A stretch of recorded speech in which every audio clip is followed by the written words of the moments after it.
ఇక ఇదే దానికి సంబంధించి మనతో పాటు మాట్లాడడానికి ప్రొఫెసర్ కోదండరాం కూడా ఫోన్ లైన్లో సిద్ధంగా ఉన్నారు. నమస్తే సార్. నమస్కారం సార్, చెప్పండి, మీకు ఆయనకి ఉన్న అనుబంధం ఏమిటి? మీరిద్దరు ఎక్కడ కలిసారు? ఫస్ట్ జేఎన్యూలో మాకంటే సీనియర్ ఆయన, ఢిల్లీ జేఎన్యూలో మాకంటే సీనియర్ ఆయన. మేము యూనివర్సిటీ ఉన్న కాలంలో ఆయన ప్రధాన కార్యదర్శి, అధ్యక్షుడు అనుకుంటా, అప్పుడు ఆయన అధ్యక్షుడిగా ఆయన ఉన్నారు. అది సంబంధం. ఎక్కడైనా కలిసినప్పుడు అంతా బాగున్నారా అని పలకరించుకోవటమే తప్ప కానీ ఆ తర్వాత కలిసింది లేదు. తర్వాత తెలంగాణ ఉద్యమ కాలంలో కూడా తెలంగాణకు మీ నిర్ణయం ఏదున్నా కానీ మీరు అడ్డం పడ్డ పేరు రాకూడదు. తెలంగాణ అనేక ప్రజాస్వామిక ఉద్యమాలకు మీరు నేతృత్వం వహించారు. ఇప్పుడు భవిష్యత్తు తెలంగాణ ఆకాంక్షల సాధనలోనూ మీరు అడ్డం రాకూడదు, మీ సహకారమే ఉండాలి. తెలంగాణ ఏర్పాటుకు మద్దతు ఇవ్వకపోయినా మీరు పరోక్షంగానైనా దాని ఏర్పాటును అడ్డగించకూడదు అని చెప్పి కోరినప్పుడు అంగీకరించారు. దానికంటే ఇది ఒక భాగం అయితే ఆయనది ఒక జాతీయ స్థాయిలో ఒక ప్రజాస్వామిక పాలన సాధించే లక్ష్యంతో అన్ని పార్టీలను ఏకం చేయటం, ఒక ప్రజాస్వామిక విలువలను పాదుకొల్పటంతో అందరినీ కలిపి ఈ దేశంలో సాగుతున్న నిరంకుశ పాలనను ప్రశ్నించటం, ఎదిరించటం, అక్కడ ఆయన పాత్ర చాలా గొప్పది. 2009లో 4లో ఎప్పుడైతే సిపిఎం, సిపిఐ తర్వాత ఇతర ప్రజాస్వామిక శక్తుల మద్దతుతో యూపీఏ ప్రభుత్వం అధికారంలోకి వచ్చిందో అనేకమైన గొప్ప చట్టాల రూపకల్పనలో సిపిఎం పాత్ర కూడా ఉంది. అది ఉపాధి హామీ బిల్లు కానీ, చట్టం కానీ, సమాచార హక్కు చట్టం కానీ, విద్యా హక్కు, ఇవన్నింటి రూపకల్పనలో వాళ్ళు కూడా చాలా కీలక పాత్ర పోషించారు. ఇట్లాంటి ఒక వ్యక్తి ఇవాళ లేకపోవటం, దేశ రాజకీయాల్లో ఒక ప్రజాస్వామిక స్ఫూర్తిగా ప్రజాస్వామిక విలువలను నిలబెట్టడానికి అద్వితీయమైన కృషి చేసినటువంటి వ్యక్తి ఆయన లేకపోవటం చాలా పెద్ద లోపం. అది మన హైదరాబాద్ నుంచి అట్లాంటి ఒక నాయకుడు ఎదగటం మనకు కూడా గర్వకారణం. ఆయనకు నేను నివాళులు అర్పిస్తున్నా. తప్పనిసరిగా అటువంటి ఆయన చేస్తున్నటువంటి ప్రయత్నాన్ని మేము కూడా తప్పకుండా కొనసాగించడంలో మా వంతు ప్రయత్నం కూడా చేస్తామని ఈ సందర్భంగా స్పష్టం చేస్తున్నాం.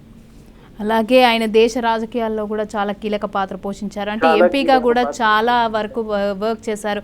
అలాంటప్పుడు ఉద్యమంలో ఎలా చేరారు, ఏంటి అసలు? ఆయన మాట్లాడుతుంటే ఏకదాటిగా ఉండేది ఒక అంశానికి సంబంధించి, దాని గురించి చెప్పండి.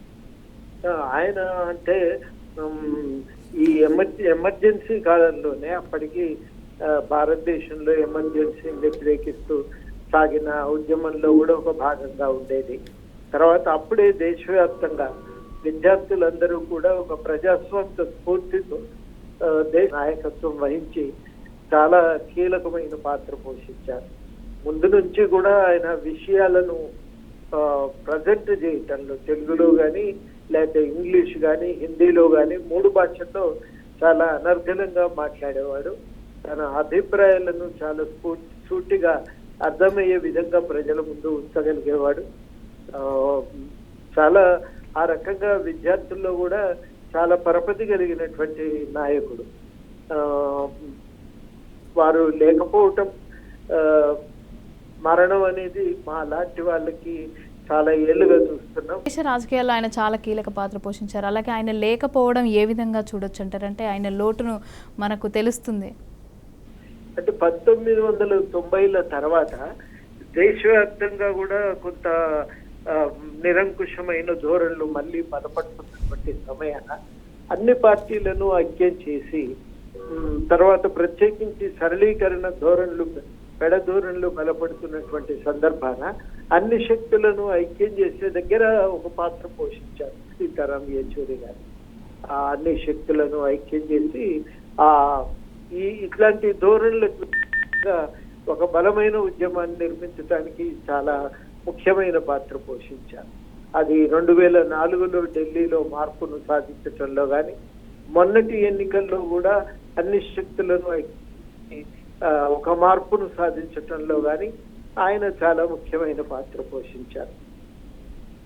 రైట్. అలాగే 20 ఏళ్లుగా కూడా ఒక పార్టీ పత్రికా పీపుల్స్ డెమోక్రసీ ఎడిటోరియల్ బోర్డు మెంబర్గా కూడా పనిచేస్తారు. అయితే దానికి సంబంధించి ఎలాంటి ఆ, ఏ విధంగా చెప్తారు మీరైతే? ఆ, ధోరణి ఏదైనా అంటే ఎక్కడ ఏ స్థాయిలో ఉన్నా కానీ ఆయన చేసిన పని ఒకటే.